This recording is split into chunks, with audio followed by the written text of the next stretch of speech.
Hey, what's up, everybody? Steve Billington here, and I'm your host for another episode of the Campfire Conversations podcast. I appreciate everybody joining us tonight. Got a great show for you.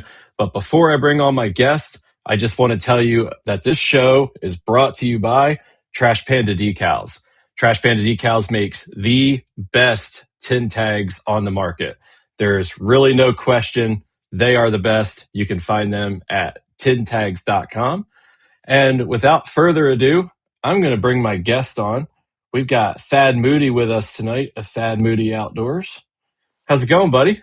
What's up? That's my best intro so far. I kept it like under a minute because the first two podcasts, I have rambled on about how great my company is. So I tried to make a conscious effort this time to be like, wrap it up. How Shoot, you doing tonight, man? dude, just living life. We're ready for this cold weather to be gone. Oh my God, it was in like the 20s the last couple days, and like they were threatening snow, and it had been in the 60s like the last 2 weeks. And fake spring, you always know it's fake, but Oh it yeah, gets your hopes up anyway. And so today, I spent like the whole day in the house. I had the heat cranked up. I was like, I'm not going out there. I'm not suffering. I'm just going to work on orders. And then it was like 4 o'clock. I finally stepped outside, and it was like 57 degrees. dude, And I was like, it it's wasn't supposed to be warm yet. no, I can't stand it. I should Is have this gone live on fishing. Facebook too, or is it just or live on YouTube? Yep, live on Steve Billington Fishing YouTube and Steve Billington Fishing Facebook. Okay, I don't think it's going live on your YouTube yet Oh, that's weird. Let's take a look real quick. because I went to look and pull up comments and there's no live showing for you. All right, hang on. Bear with us, guys. We're going to check, make sure we don't have a technical difficulty here. Could I just better be my awful switch. Mississippi internet. Well, I'm going to switch YouTube accounts real quick so I can actually see it. Oh, let's see. Yeah, so it shows live and for watching on mine, so I think we're okay. I Cool. think we're streaming here. Oh, it'd help if I had the comments up. Yeah, so Yak Bass is watching on YouTube. Thanks for telling me. I did not have the comments. I'm 100% tonight. So I don't know why why you it's tell not letting the me show it. It's got to be my awful internet here. It's not showing me. There we go. Now it's showing it live. I can pull up the it? comments on it. It's that down in the bayou internet. Dude, I'm in the middle of town in a college town here at Mississippi State where Starkville is. So I'm just like, goodness. I have the same view of all of Mississippi, and it's basically summed up with that picture of you with the gator. Like the only place I've ever been in Mississippi that I can remember is Biloxi. So my view of your state is probably really skewed. So yeah, no, Biloxi is I was actually that's where went to drill at for when I was Air Force Reserves. I went down to Biloxi. I actually went before I ever went to basic for weeks and weeks and weeks getting ready for security forces. I love the food down there and miss it because I'm a big scuba diver and spear fisherman. So it was just right Mhm. there on the bay, and I could you can they got a dock on the back of the base. You can actually like in the brackish and saltwater, you can fish for like redfish and flounder and stuff on base. The first time I went to Biloxi was like 3 or 4 months after the oil spill. Oh And goodness. so I'm sure my experience was vastly different because like all the beaches were closed and Oh yeah, dude, you know that it oil spill was, was awful. I was actually in Pensacola, Florida, right after the oil spill. Spearfishing, going on dive trips, and like we'd have like these big oil globs like float by us in the water column and stuff. yeah, that's weird, man. It's how long, so like we didn't really introduce you, but for those that don't know Thad, he's a biologist. So like how long was it, if you know, before they could like even eat the fish they were catching around there? Or like how far did that fan out? Like how far did you have to be from that area where I you could mean, safely eat them? dude, because that happened off the Louisiana Mississippi coast, like way out the Deep Horizon is what it was called, the Deep Horizon Hmm. incident. And I mean, they felt stuff all the way to like the main part of Florida and all throughout the. It was huge. It was billions and billions of barrels worth of oil. I mean, it was Man, massive. It shut down entire fisheries, everything. And I mean, we ate the fish we shot, but it wasn't. we were still like hundreds of miles from it and still finding oil globs out there where we were. It would be a little wild to see an oil glob go by you. But I got to be honest, if I throw the fish in the pan and it doesn't taste like Pennzoil, I'm probably going to eat it. No doubt. If it if it tastes like the underside of the car when I'm doing the oil change and I'm in the wrong spot at the wrong time, I might not swallow. But other than that, down the gullet it goes. So across my iPad here, my buddy Steve, yeah, like one of my best friends, Steve, he's one of my fraternity brothers. He's making fun of how you pronounce Biloxi. Oh, is it Biloxi? Not Yes, Biloxi? Biloxi. Man, listen, I'm from New Jersey. We don't know how to pronounce nothing. Kelly's always giving me a hard time, and I listen to like different podcasts, and I'll hear people say tournament instead of tournament. And every time they say tournament, I want to be like, see, Kelly? See, that's how it's like, it has an OU in it. I'll never understand how it's tournament, but that's how I say it now because, my better half has educated me on how to say it. Depending on where I go in the country, people say I don't have an accent at all, and some people like will ask if we have running water and electricity where I'm at. I went to go speak at a conference in Kansas City, Missouri, and they were all cool until they figured out where I'm one. They go where I'm from. It's like, how do you like the electricity up here? I was like, I'm just surprised y'all had it, man. How do you like the electricity? That's such a Midwest thing to say to somebody from the South. Yeah, it was Kansas City, Missouri on the Missouri side too. So Oh my God, Missouri. You know what? One of the things we'll get into later is stupid things that people from Missouri say that frustrate me. But like, I try to remind myself because I'm not from here. Like I said, I'm from New Jersey. I've been in Missouri for like 10 years now. yeah, And I always try to remind myself when I argue with people from Missouri that this is the same group of people that think it's a big deal to have an arch in a town in their state. So, so like, I'm I'll looking at the never comments. understand Yakabas, that's the Pascagoula River is how you pronounce that. That's where Pascagoula, where Jimmy Buffett's from. Pascagoula River. I've never even heard of that one. The Pascagoula is actually the longest undammed river system. I know for sure in the state, possibly I think the country. Oh, no Um, kidding. yeah, it's the longest undammed system. It's huge. It had no dams in it for forever. Undammed is an accomplishment. I knew this would come up eventually, so I specifically didn't address it in the meantime. Ethan wants to know what I'm drinking out of. So Thad is a self-claimed pirate, but because he's got red hair, he's basically a Viking. So I've got my ale horn out tonight, and I have a not so proportionate mixture of whiskey and Dr. Pepper in it. I'm That's what just that's drinking what I'm doing. straight rum from Barbados down in the Caribbean. And for those wondering, yes, I have a bright red beard, but I have like dark hair. Um, I always forget you have dark hair because I always see you with a hat on. yeah, that's because my hairline is like it's running really quickly from my eyebrows. I'm starting to get that Peyton Manning forehead. Uh, so It's just like I always forget Andrew's bald until I see him with a hat on. I'm like, ah! for real, it's Ethan said he needs to get one of those. I had a Viking horn also that like you could blow into like the and I got it specifically for tournament launches as I thought it would be fun at like 5:30 in the morning as everybody's rolling out to stand on my kayak in the middle of the lagoon or whatever and blow on that thing. It made it to one tournament and I was asked not to bring it back. oh, dude, I think that should be every tournament. Hey Ethan, I know you're coming out here. You can go fish the Power Hour down on Gunnersville the 18th of April. See what he says. He just went to an event this past weekend. I know it didn't go the way he wanted it to, so I'm sure he's going to be looking for Dude, redemption on the he was next one. fishing on Watts Bar. I hate Watts that. Bar, yeah. That lake is awful up in Tennessee. I want to It is say Watts Bar is the one that I feel like that's the one Alex Rudd talks about when he talks about Alabama spotted bass and people releasing them and how it's messing up fisheries. That's one of them, isn't it? I don't. I've never watched a ton of Alex Rudd's podcasts. Um, Fun fact: I have traced my family history back to the Vikings. Nice, Ethan.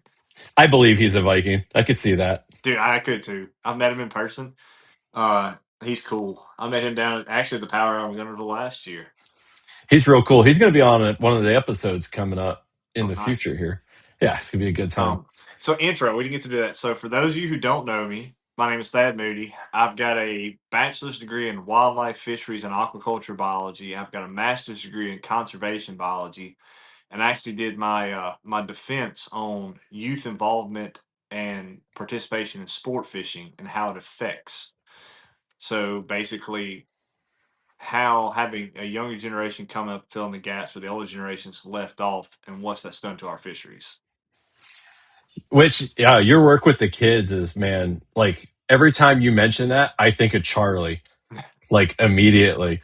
Like So he, he started my pro. He was 13 when he fished his first kayak tournament in my one of my 4-H program, and he's just taken off from there. He's like, I was only at the university for 3 years, working directly. Now I work indirectly. I still work. In fact, the conference I'm going to speak at this weekend is the Mississippi Volunteer Leadership Association, and it's all the 4-H the adult volunteers from around the state, and I'm speaking for like an hour 15 on how to start, improve, and run youth sport fishing clubs.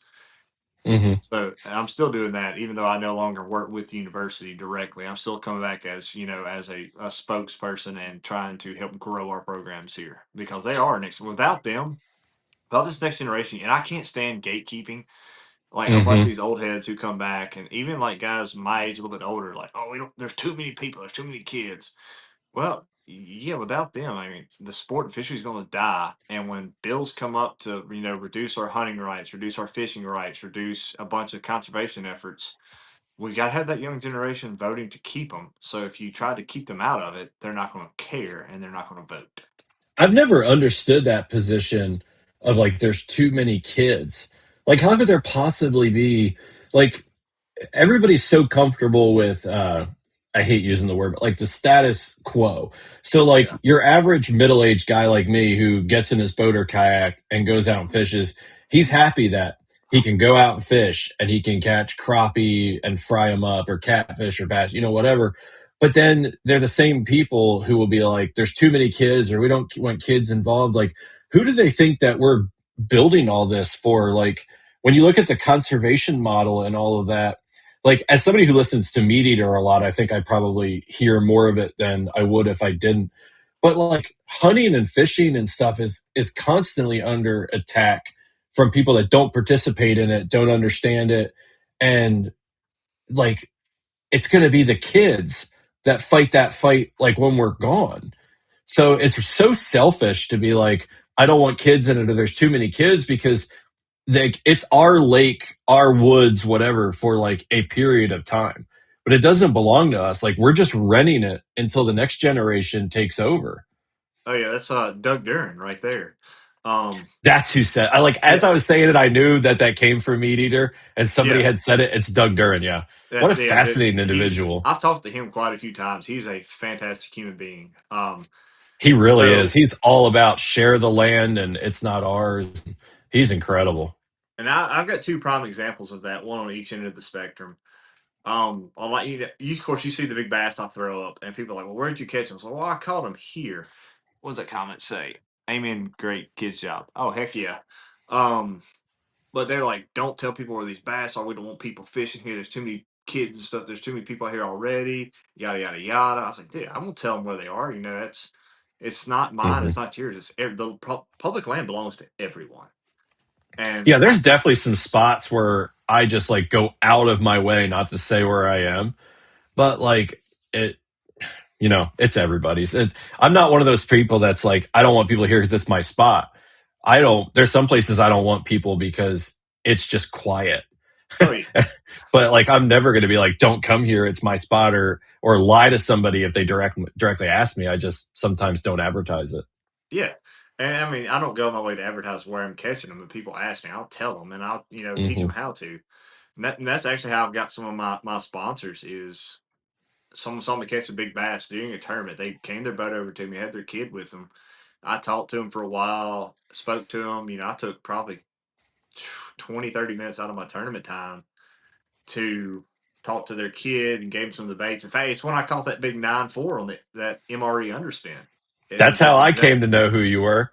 Yeah, and that's what it was. And I gave them some debates, and the next thing you know, I got a call from Redfin polarized sunglasses, and the guy I wound up talking to, he was the rep for the whole state of Mississippi, the only one in the state of Mississippi. He's like, he'd be a great addition to y'all stuff, and that's how I came to be introduced to Redfin. Um, Hmm. and it's weird on the opposite end of the spectrum of what I've seen with conservation and people. In college, I know there's wildlife fisheries majors who are pure vegan stuff like that, and there's some people who I've done some jobs for recently. They're very much they can't even kill mice in their house because they don't believe in it.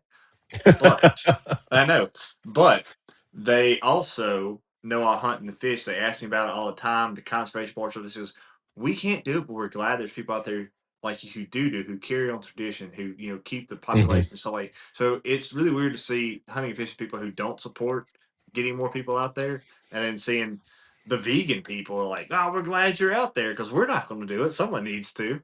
Yeah, I'm always fascinated by the level of, well, fascination people who are not hunters, or like people who don't do it have such a fascination with it. Even the ones that are like against it. It's like that clip in Private Parts, Howard Stern's movie, when they're like the average Stern listener listens for 2 hours or whatever, and he's like, well, how often do the people who hate him listen? He's like, 6 hours. Like, it's quadruple as much. And it's the same thing with people who don't hunt and fish.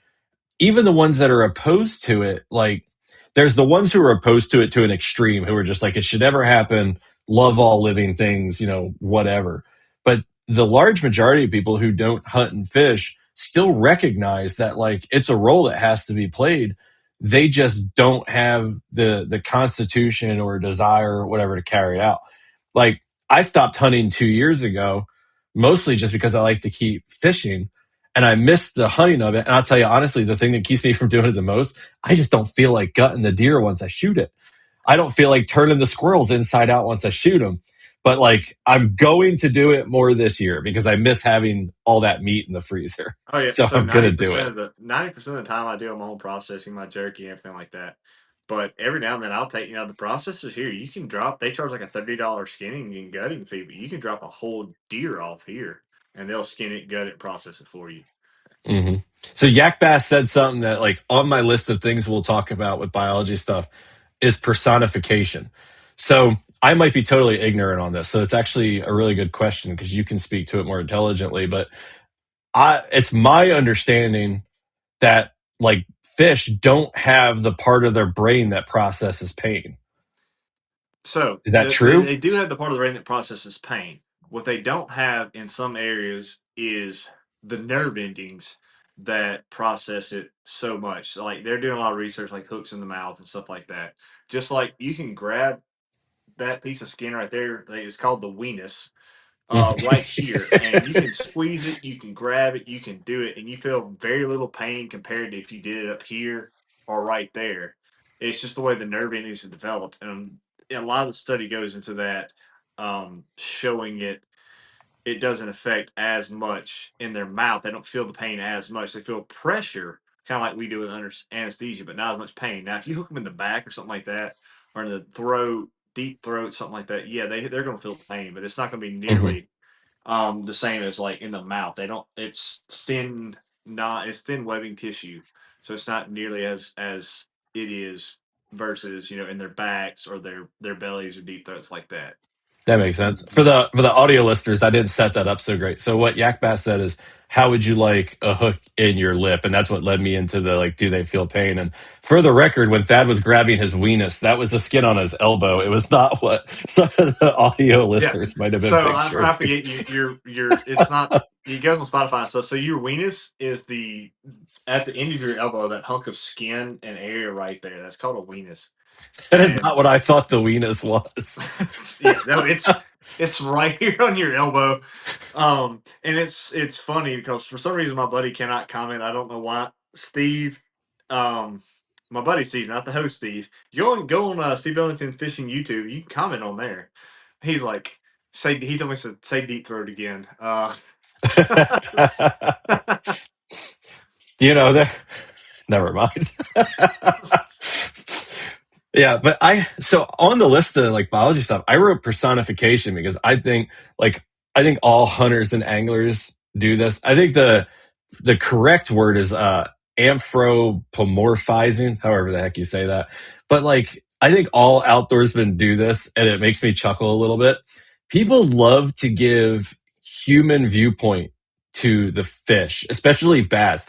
Like in bass angler will be like, well, they didn't like that lure because they didn't like, the way it looked, or they didn't bite today because they weren't feeling it.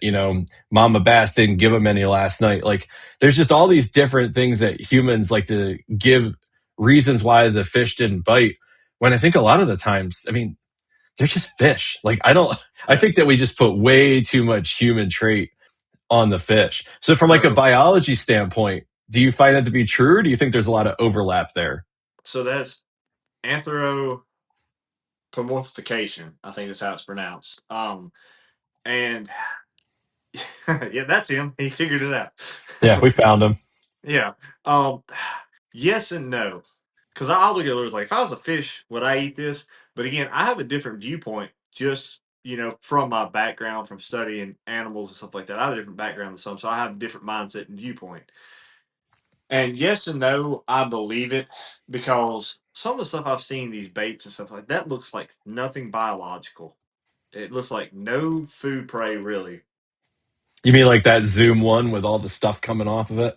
And I yeah, can't remember what it's it doesn't called. look like anything naturally found there, but yet it may be a reaction bike, an automatic strike, or something like that. Now there is things that a fish may not be in the mood because of spawn, pre-spawn, the way things are going with them. They're because they're just like humans. They have hormones change and stuff like that when it becomes bedding season and stuff like that, spawning season. But there's also in my opinion we do put too much emphasis on if I was a fish, I would eat this. Why aren't they eating it? Hmm. As more of an emotional thing, as opposed to study the barometric pressure, the moon phases, and people when it comes to hunting, they've shown moon phases aren't really a thing, but when it comes to fishing, moon phases can play a huge part in it, and it played a huge part in it with Charlie when he fished in Gunnersville. All those times, it's like what's going to happen is it's was a full moon or it was the right before full moon, then it was a full moon. I was like, well, what's going to happen is it's going to be early morning bite, no bite, late afternoon bite. And the reason for that is the moon puts off so much light they can actually hunt better at night. So when it's a full moon, or a heavy moon, as I'll call it, right before a full moon, right after a full moon. It produces a bunch of light at night. They can hunt better at night. They gorge themselves and hunt at night up until the early morning. They take a break. Once their digestion and metabolism kicks back in, they're hungry again. You'll have that late afternoon bite. So on a full moon phase, when it's full moon and I'm going to fish the next day, I hit it hard early. Any fish I catch normally in between, let's say 9 o'clock and 12, I call Hmm. bonus fish. Then normally, from 12 to 3, usually around 1 o'clock, I'll see a heavy turn on of the fish coming back on. Just because they've had time to digest, they're ready to regorge themselves, refeed again.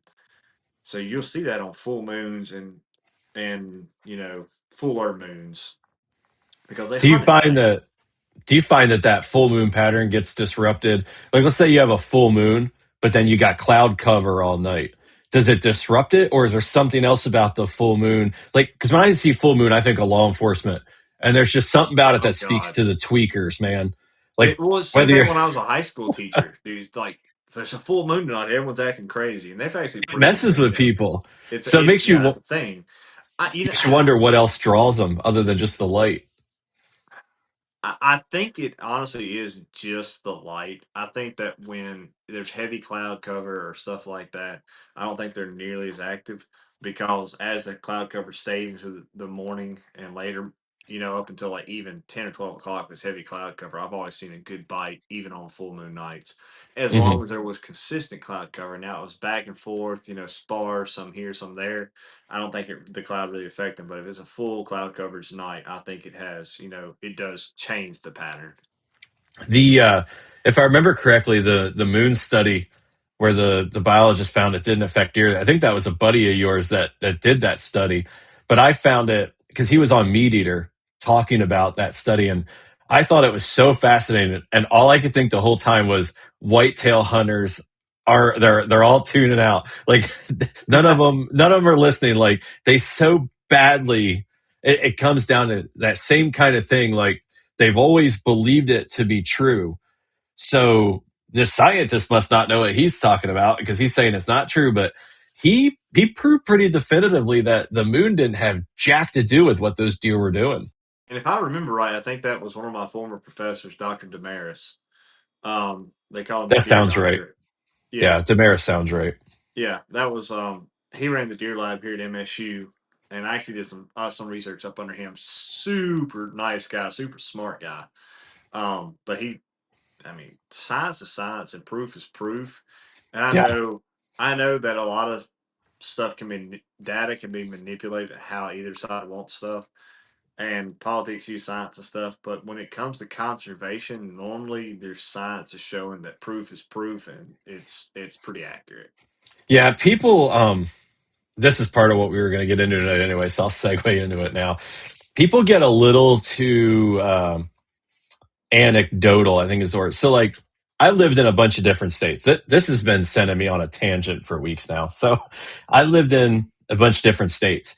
And so, I've seen good conservation, I've seen great conservation, and I've seen what's probably mediocre conservation. But two of the states I've been blessed to live in was Michigan and now Missouri. Two of the greatest conservation Oh, departments in the nation. 100%. Missouri, so like if you round up all the experts across the nation, conservation experts, and you ask them what departments are doing the best, Missouri and Michigan will always be in the top five. And Missouri is almost always in the top three, like one of the best regarded conservation.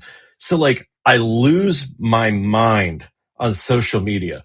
And so I don't know what it must be like for you because I don't have the education that you do. But like, I see these comments from, uh, so the word ignorant in our society is taken too much as an insult these days. Ignorant, if you look up the definition, really just means you have a lack of knowledge about something. It's not an insult. It just means you're not educated on it. So I use that word a lot with people I see in the comment sections because people love to bash Missouri Department of Conservation. Though you'll see older guys bash them with turkeys, younger guys bash them with deer and fish, and like a lot of people around Missouri just don't understand how blessed they are and how good our conservation department has it. But everybody wants to take the point being, everybody wants to take these anecdotal observations like, oh, well, these fish can't be a problem in this lake, or these fish are a problem because I catch them on my crankbait constantly, or, well, crappie numbers are down because I don't catch as many as I used to, and they want to bash the department and the practices and say they favor these lakes or don't. And it's just an ignorant understanding of what's going on. And like, by God, we got one of the best departments in the world. So I can speak highly to the Missouri Department of Conservation. I worked in conjunction with them doing bear research back in 2012. I actually lived in between bull shoals. I saw yak bass bull shoals phenomenal. I lived in between bull shoals and Norfolk Lakes, Caney Mountain Reserve, doing black bear research on the genetics to make sure their populations were high enough to help lead to the getting a bear season there in Missouri. I worked under a PhD named Clay Wilton, super brilliant guy. Yep, I But know that name. Missouri, yeah, he's actually a Michigan guy. Is he? He's from yeah, he's from Michigan, and he did his PhD down here at Mississippi State. But Missouri Department of Wildlife and Fisheries is, in my opinion, the end all be all when it comes to conservation, their research and stuff. And one reason they're so well funded is they have a tax. It's like 1% or a tenth of a percent of all everything you buy you pay taxes on goes to conservation. Hmm. So they had the great funding of it. And people are like, well, these lakes are this, these lakes are that. And what they don't understand, same thing here in Mississippi. Now, Mississippi Department of Wildlife Fisheries and Parks, I think it's FLAC. I've worked for them before. I will probably never work for them because I've been outspoken against them. The way they manage stuff, and it's not the biologist's fault. It's not the scientist's fault. It's the people over them because in Mississippi, the top five guys who make all the decisions are governor appointees, Yeah, and it's all political. not a single one of them have a background in conservation. And one actually got a ticket for poaching turkeys, for baiting turkeys here last year. So I'll probably never work for them, and that's okay. I've come to terms with that. But here, people complain about the crappie because we had 9 of the top 10 crappie lakes in the world for a long time. Missouri's got Hmm. great crappie fishing too. But federal core lakes, such as here is Aka Butler, Enid, Sardis, Grenada, places like that, they have no control of the water levels, and it's all flood Yeah. lakes. And the Corps does not care about fish. They do not care about the fishing there. They do not care about anything, even though it's a $1 billion industry in Mississippi. They don't Yeah, you care. never hear people giving the Corps any blame. It's Yeah, always MDC. yeah. And the cores control the water level. So if they draw them down so far, the crappie can't spawn like they used to in preparation for floods and stuff of the Mississippi Delta or in your case, the Boot Hill and stuff like that. It's Hmm. not the state conservation's fault. All they can do is set limits and stuff like that. They cannot control what the Corps does with the water, limiting, breeding habitat, spawning, and stuff like that. There's nothing they can do about that. They do it with Oh, Mark Twain Lake by me all the time. They'll like, we won't even get a ton of rain. We'll get like a little bit of rain. It's all about dam generation with us, is what it is. They claim other things, but they'll like the water level will finally be ideal, and then they'll drop it so far they'll be like, hey, by the way, we're pulling docks. We don't have enough water. And it's like, well, then stop letting all the water out. But like last year or the year before, I'm pretty sure it was this past year, the walleye were really struggling in Mark Twain Lake. The thermocline was all jacked, and people were bashing MDC. And I'm sitting back looking at it. And I'm like, what do you want MDC to do? Like, they can't change the water level fluctuation. And that's where the problem is. well, and here's the thing too: the biologists can put in everything they want to. They can put all the facts out and stuff like that. And the people above them may look at it, and they, again, it's all political. They Hmm. may look at it and be like, "No," and change everything, even opposed to what the biologists say. And you see that a lot here in Mississippi. And it's crazy because I'm trying to think. There's a hydroelectric dam due west of Bull Shoals because we used to go fishing for walleye and stripers when I lived there. I cannot think of the name of it. You talking about Truman? Yeah, it's Truman. That's it. No, no, no, no, no, not Truman Lake. There's, we have Truman, Lake of the Ozarks, which is So like this is Bushnell on or like the whatever, Arkansas Ragmall. border. Um, Oh God, I'm gonna need help from the comment section on that one. um, Brett Southman might know. yeah, like Bull Shoals, Norfolk, all I was at. It's all where I lived at was literally 6 miles from the Arkansas border. There's Um, Table Rock, that's down there Table Rock was somewhere. north of us actually, Okay. Yeah, I'm not sure and which one that is. there's a great it's the White River. Well, the White River goes to Missouri, and there was this great fishing thing where it runs to Norfolk, and a huge flood came through. Someone said something. It says at Taneycomo. I think it is Taneycomo. It's right there's a college right down from it too. It's a great little like private college that's huge wildlife people. I figured Southland would know. Yeah, Taneycomo, that was it. And this part of the river, we used to like wade across, fish it, stuff like that. It was like 5 foot deep, maybe 50 yards wide, and a huge flood came through, knocked out one of the dams, and now it's like 70, 80, 100 yards wide, 20, 30 foot deep, and the stripers are running it now since the one dam that's preventing them is just wiped out completely. And it is they're destroying the trout population. That And probably is Taneycomo. That's a big trout lake yeah, or it river, was whatever on. it's Well, no, this considered. is this is on the North Fork on the White River. The one I'm talking about now. Taneycomo Oh, is the gotcha. hydroelectric dam I was talking about. This is on Sorry. the North Fork on the White River, and we used to fish all the time for walleye and smallmouth and giant, those hickory shad and stuff like that. And now it's just completely different. And Bluffline Media did a huge video on it because you used to like walk down and stuff. Now it's just sheer cliff walls. It did so much damage. That giant, it's Man. like they call it like a 10,000 year flood and just wipe stuff out.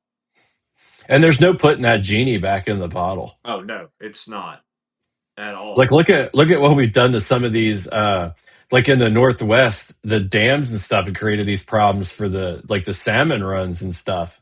Oh And yeah, it's like we can't go back. I mean, we could in theory, but like we can't go back and like take these dams and stuff out. So a big part of it is just like not doing more damage. But again, like you said, it's not like I think MDC does a pretty good job. The outside perspective, they seem to have a pretty solid handle on managing their stuff without like a ton of interference. But there's a lot of sections of the country where conservation can be like, hey, we really can't do this and this. We shouldn't do this and this. Let's do this and this. And then political pressure or whatever, they'll just be like, no, we're not going to do that. Let's just build a bunch of dams. Like yeah. they don't That's always the get thing too, to is say. because you get political pressure from funding and everything like that. Because ours has to go through the legislature to get money, and everybody knows how governments work. People throw money Mm-hmm. at if they want certain things done. It's ridiculous. I think politics should stay strictly out of conservation. It's horrible. 100%. But one thing you can't control is the stupidity of people, the ignorance of people. And and I'm not talking about them not being informed. I'm talking about like people putting spotted bass where they're not supposed to be, because spotted bass, Oh my they God. Yeah. Bucket the biology, man.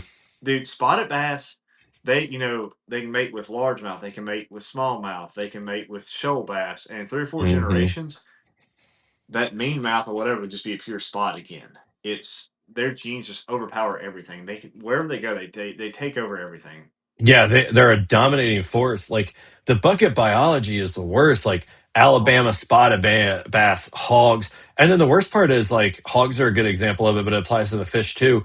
You get them in an area, and then industry forms around them. So like if you were to take a place that's heavy in feral hogs and being like quote unquote destroyed by it, they would say, "Yeah, get all these hogs out of here." But then at the same time, like, but not all of them because yeah. my guide service relies on it or this, and you got people throwing them in trailers and bringing them places that they weren't at before. Like Oh, dude, bucket I saw a guy. There biology, was a guy man. transporting live wild hogs, which is illegal in Mississippi. What's that comment? Say you just put up. Water So supply what? needs are helping. Oh yeah, for example, for sure. Um, but he was transporting live wild hogs. I called the game warden on him. I was like, "Well, you shouldn't have done that. He got in trouble." It's like, well, yeah, He should you get in know, trouble. I got family who are farmers, and they lose thousands of dollars that crop insurance sometimes can't even cover. For Yeah, wild hog damage from yeah. people. People don't They were realize how those transporting things them tear. to their hunting club because they want to hunt other stuff. I was like, well, that's dumb. I can't stand a wild pig. But They taste good though. they're delicious. And I killed one that was right at 450 pounds here on Woo! a national on the national right on the national forest. Pure That's a wild boar. tank. Oh, dude, it Yeah, was. and I'm the first one to be like bucket biology is stupid, but would I be mad if there were some feral hogs in my area that I could just go shoot whenever I wanted? Maybe not.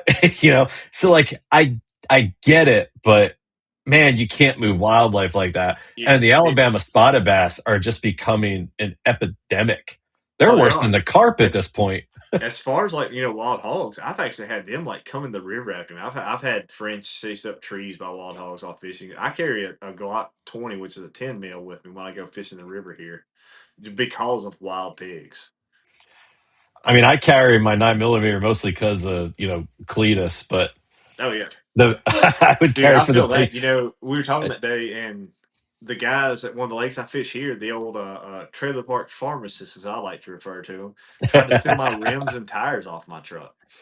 It's wild, and like there's one place here in Missouri. I won't say where it is because it's somebody's honey hole, and some people know where it is. But there is literally a lake that's got beautiful bass in it. But like you'd pretty much know if you park your vehicle there, it's going to get broken into.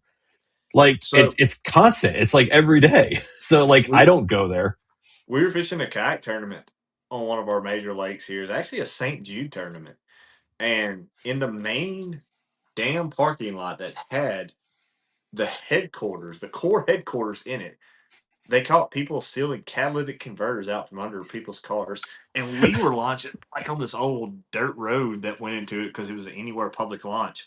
And what Yeah. we wound up doing is parking our trucks to where the water was like 2 inches below the door. So they would have to like be able to hold their breath forever to cut our catalytic converters off. So we parked our That's trucks in the water. that's not a bad idea because tweakers will do a lot of stuff. I don't know if they'll hold their breath. I don't know if Yeah, they for can. real. Well, as far as bass goes, that bucket biology, in some lakes, in some rivers and stuff out west, there are all kinds of bounties on smallmouth and largemouth and spotted bass and stuff Hmm. like that, and rainbow trout.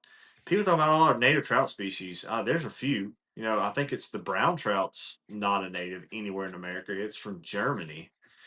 Largemouth bass are not native anywhere west of the Mississippi River.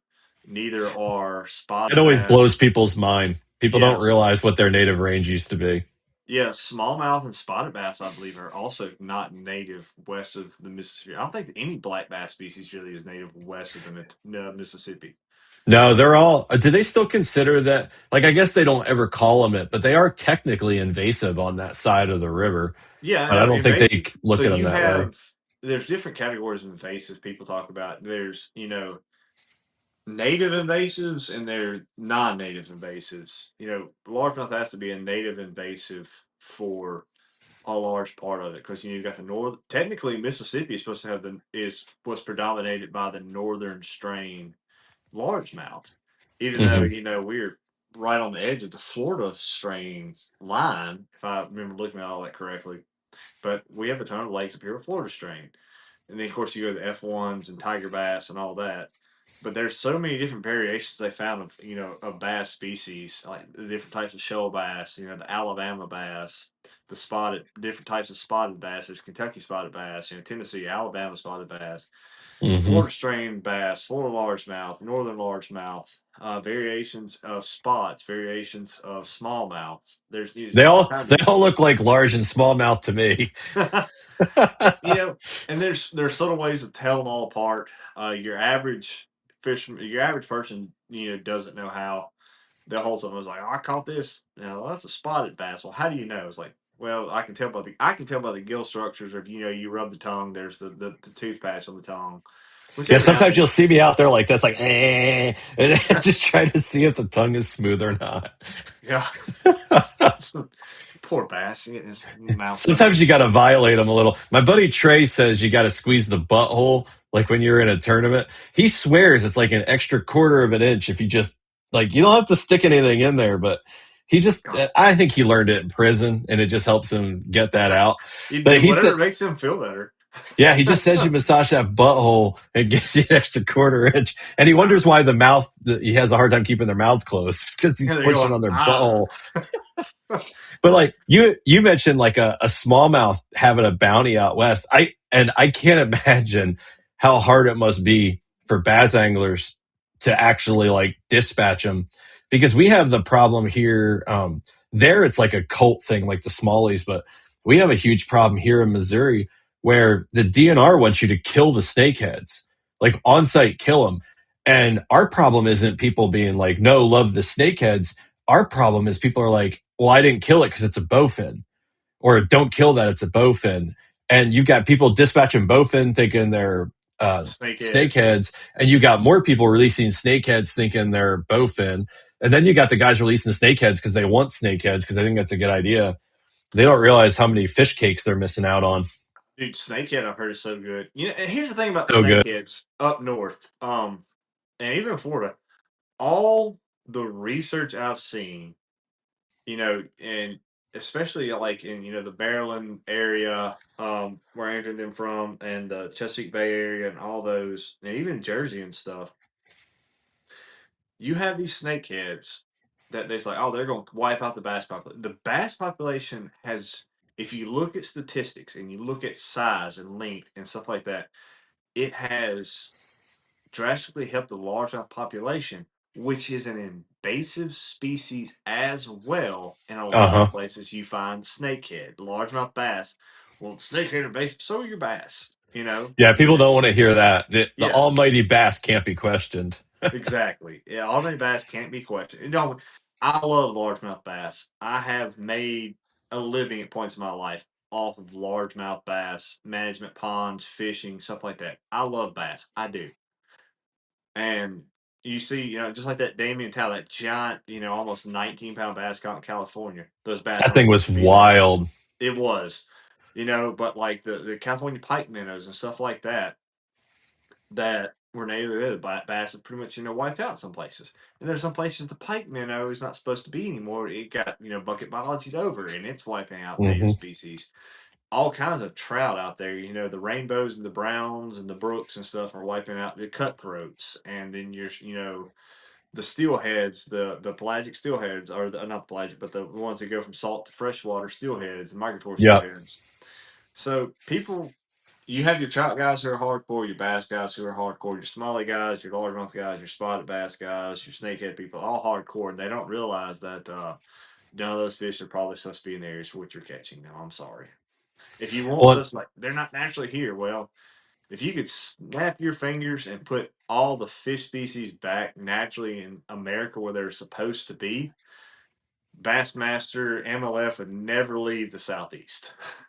yeah, and that's the sad part is a lot of us would be like, well, we don't really want to snap that finger. We just want y'all to stop what you're doing now. Yeah, Like, don't Thanos the largemouth, but hey, could you stop moving the Bama bass? yeah. And some species I eat bass. I catch I love them. flatties. They're so good. People say they Dude, don't taste good. They're a so good. 14-inch largemouth, 14-inch and down largemouth tastes as good as just about any crappie I've had. Oh yeah, Um, I love how mad people get in my content when I keep one and cook it. oh yeah, dude. Just makes me want to do it more. If you want to rage bait so people get some views, cook a largemouth bass. It is hilarious. And if I'm y'all gonna keep cook a seeing me, smallmouth this year.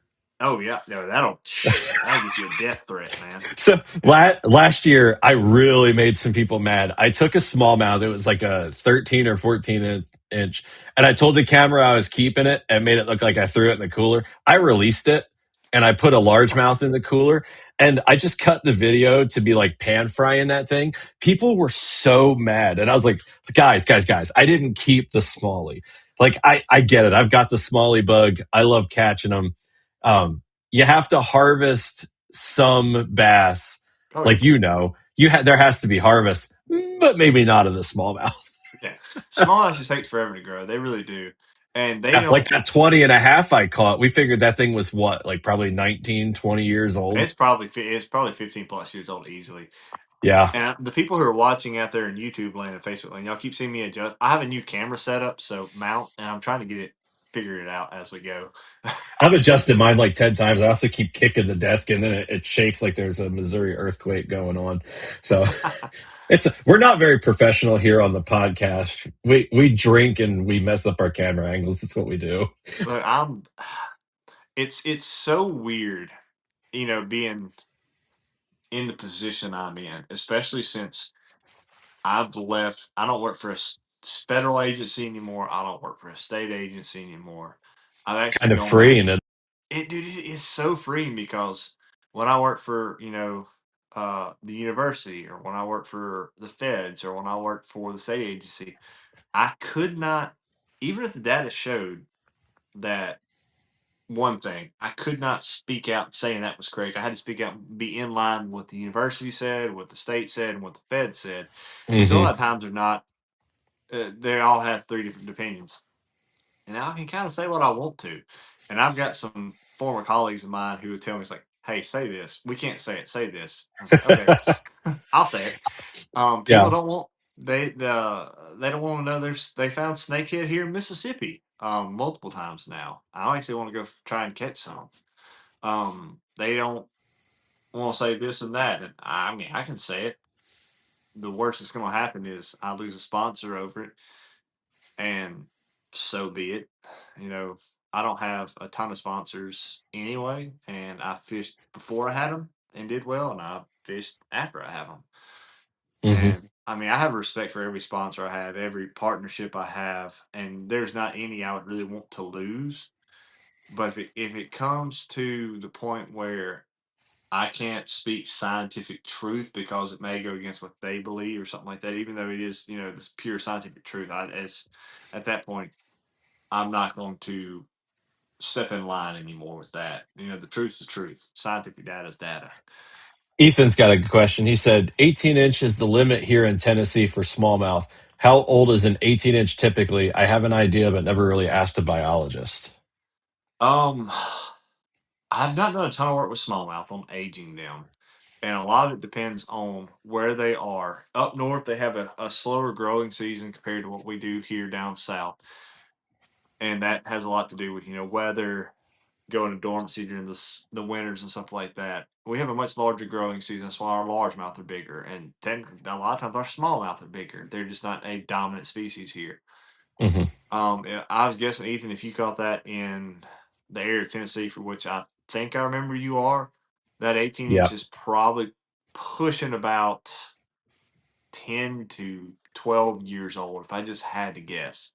That kind of tracks. Like here in Missouri, at the rivers and fisheries that have smallmouth, they'll have a sign that says from the Missouri Department of Conservation, they're like how long it takes to grow a smallmouth, and they've got like a chart.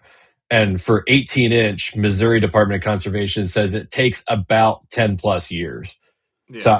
I say that tracks pretty much the same as kind of what And you're the saying. only true way to tell the fish is, I mean, you can pull a scale and you can look at a scale through, magnifying glass or a microscope decently well and get, plus plus or minus 2 years, but that still gives you a 4 to 5 year span. The only true way to age a fish is one, you tag it when you release it, and you know exactly how old it is, or Hmm. two, you kill it and you pull the occipital bone, the ear bone they have, and they grow rings on 'em like a tree. You look under a microscope. That's the most definitive way to tell how old a wild fish is. Unfortunately, you have to dispatch that fish in order to gain that knowledge. So what I'm hearing is the next time I catch like a 20 plus inch smallmouth, because I will this year, I should eat it because I need to check that bone anyway, see how old it was. I mean, as long as it's within state regulations of harvestable, yes. We have some of our lakes on here in Mississippi that you cannot keep a largemouth in between. Some of them are 16 to 22 inches. You can keep one over 22 inches, We which is a have big fish. we definitely have some fisheries that have slot limits on bass. There's some you go where it doesn't really have one, but their slot kind of, not that I would eat the smallmouth, but their slot kind of falls in line with what nationally is accepted as the right.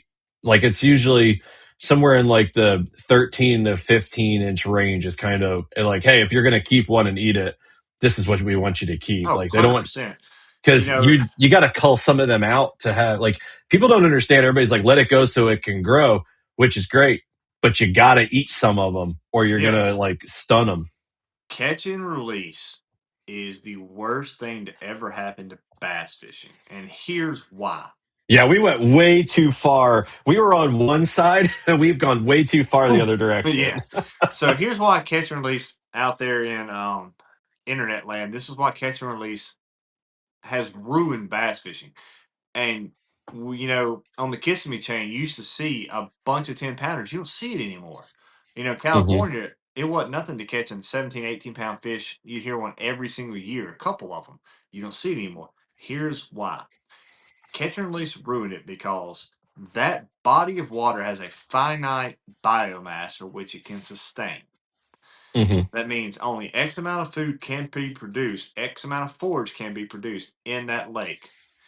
In Mississippi, on average, it takes 10 pounds of forage fish per 1 pound of bass to get that fish to the next poundage weight. Which If is a you've got lot when you stop and think about it. It is. So if you've got a 5 pound bass, it needs in between 50 and 60 pounds of forage fish that year to make it from 5 pounds to 6 pounds just to Yep. maintain. And it can go down in weight if it doesn't get it.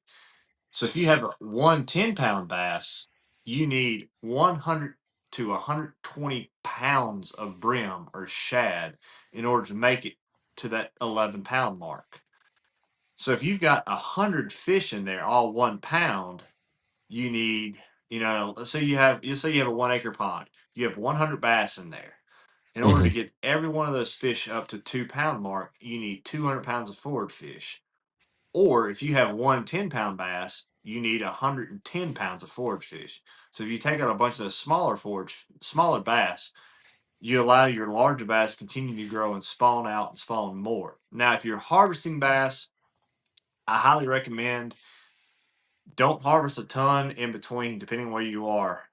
March to the end of May. After the end of May, take whatever you want.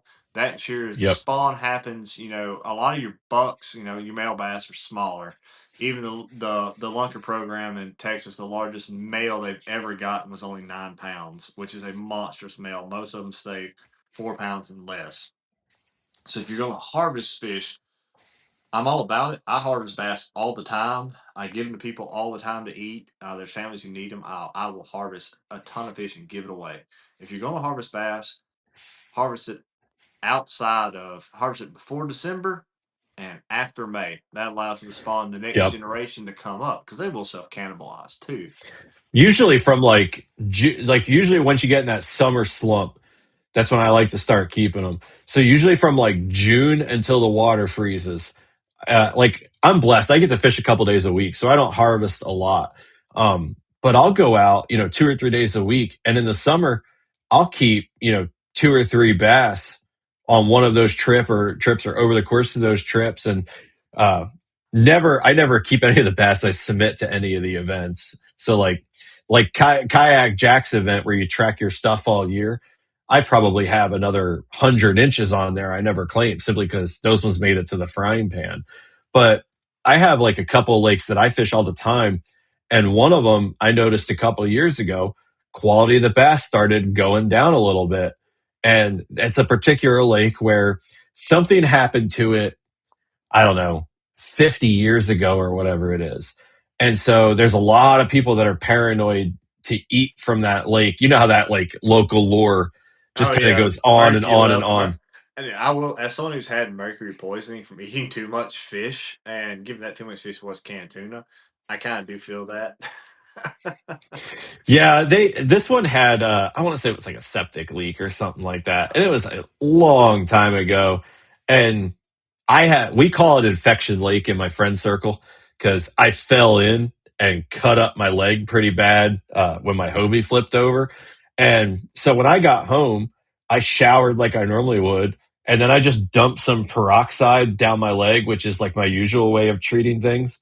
And my fiance, who's a nurse, was like, I don't know. She said things, I didn't listen to them. And then, like 2 weeks later, if it was even that long, she was like, wow, that doesn't look great. It looks like you got, not dermatitis or whatever the heck she called it. And I was like, oh, yeah, no, I think it's fine. And so then my buddy, who's an EMT, I sent him a picture and I was like, hey, does this like look angry? And so long story short, it ended up getting very hot, like to the touch. And Ooh. so I drew around it with a Sharpie because that's what my EMT buddy told me to do. And it spread outside the Sharpie. I ended up in the emergency room and had to go through like 3 different antibiotics before they found one that worked. And so she's never let that go because I listened to the EMT and not the nurse. But the point of the story was that lake, obviously, you can get that kind of infection from any lake. But we call that infection lake. There's like all this stigma around it from the locals. So nobody harvests bass out of it. But like you can catch them and you can catch a 21-inch bass and that thing weighs like 2.5 pounds. Oh yeah, you'll I, see 7 pound head, 3 pound body. You see that a lot. Yeah, Hey, I harvest a lot of fish out of there, and I don't eat them all at once. Like I spread it out, but like it's never made me sick. And if more people would harvest bass from that fishery, the quality would come back up. and honestly, what and this sounds really bad, even from my aspect of it, is harvest them out. And if you know someone who is in need, there's a lot of guys who are in need. See, same principle of deer management when you're trying to kill big bucks. Yeah, Ethan, the prime ratio to grow your biggest bucks is 1 buck to 1 doe, which you'll never reach. But if you can get to 1 to 3, you'll grow your biggest bucks just because of forage lines, and you'll see that. If you Um, don't kill the right bucks, Doug Durham makes you wear a sombrero of shame.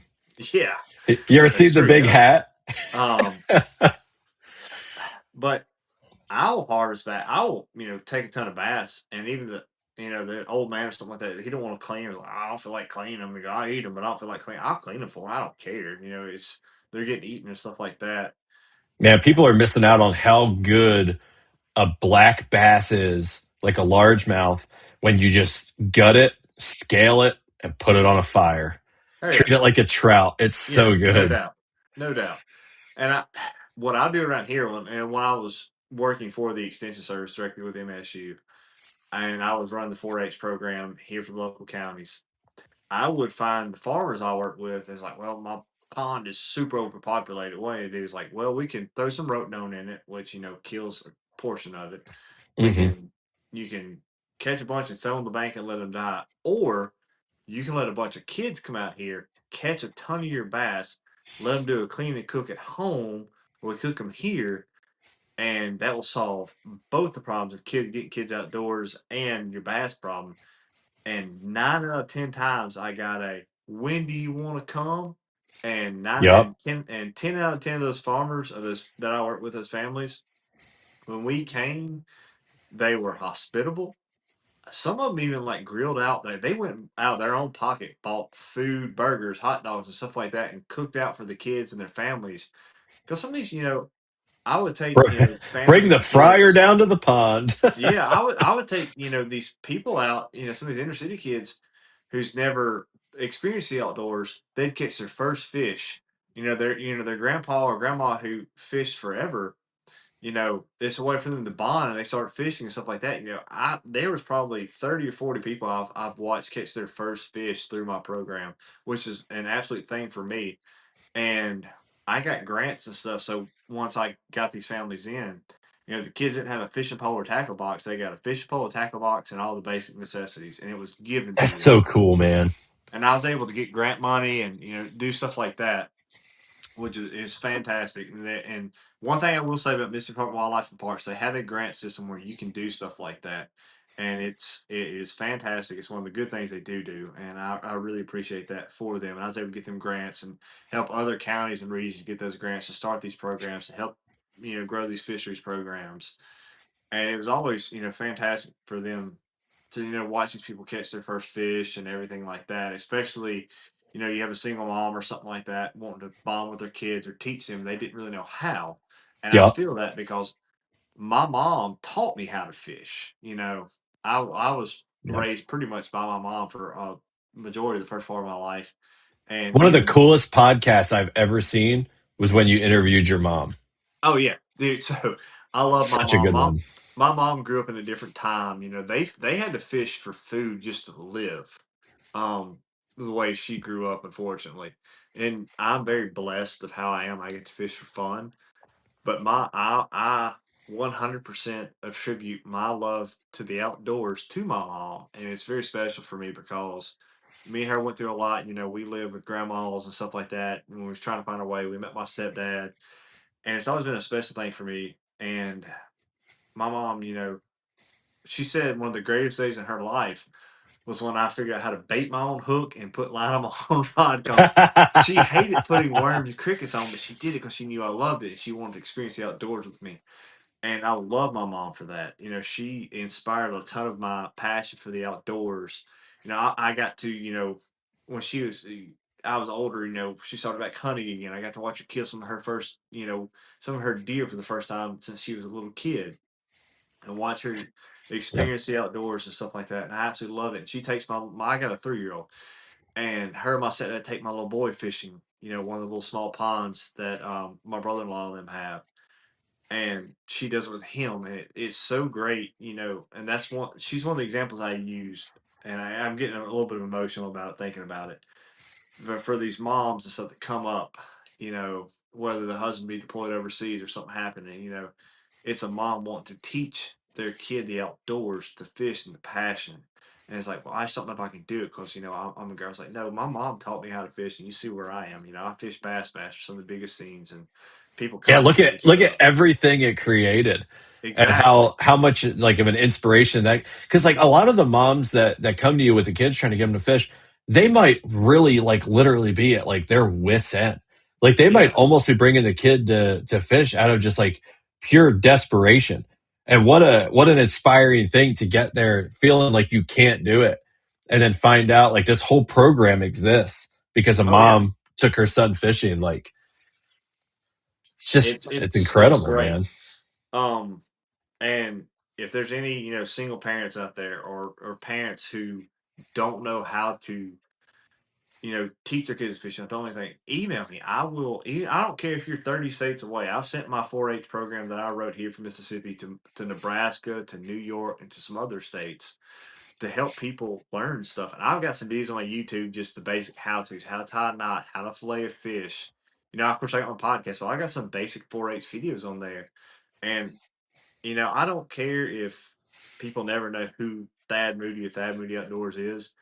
But it's just like, with the Charlie thing, if I can help that, inspire that one kid to chase their dreams, because in the fishing world, I'm 34. I'm old. I'm an old head, honestly, when it comes to like ever being professional fishing or making a living like this. It's a hobby of mine. I do it for fun. I You do look it young from where I'm sitting. well, I do it. It's called a shaved. I do it to inspire my kid. But if I can help that one kid or that one family to enjoy the outdoors, and you know, other than my kid growing up to love it, that's all I care about.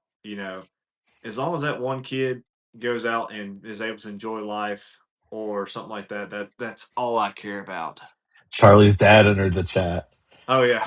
Charlie, like man, that's going to be such a good example. There's going to come a day where like your bones and my bones hurt. Getting in and out of the kayak is like, Dude, my man, bones already hurt. yeah, well, true. But there's going to come a day where every time we throw our leg over the kayak, we wonder if it's going to be like the last time we can throw the leg over the kayak. And while we're doing that, Charlie is going to be out there just dominating the fishing scene. He's going to be all over our news feed. Like, he's not just like one of the greatest anglers up and coming. He's just such a good kid. Oh, he is. I'm, It's I'm working on fantastic.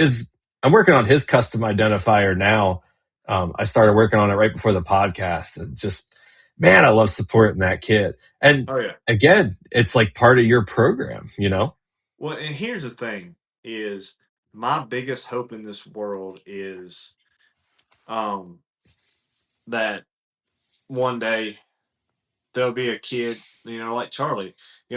His parents take him to a bunch of tournaments. He rides with me to a bunch of tournaments. He has his driver's license now, and you're old, LOL, from a 27-year-old. Yeah, Ethan talking um, smack.